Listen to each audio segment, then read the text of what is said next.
In this video, I'm going to show you how you can easily create business account from your personal account on Instagram.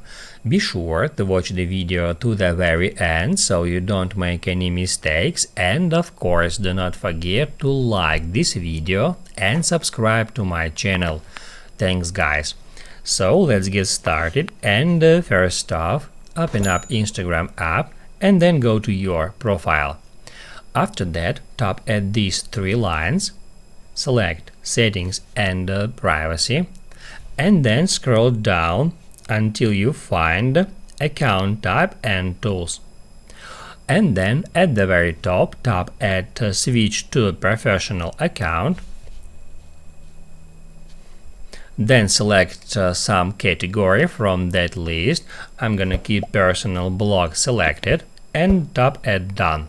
We have just created business account from our personal account. Now you can write down in the comments below if you have any questions about that tutorial. Hit the like button if you like that video, and see you in the next one.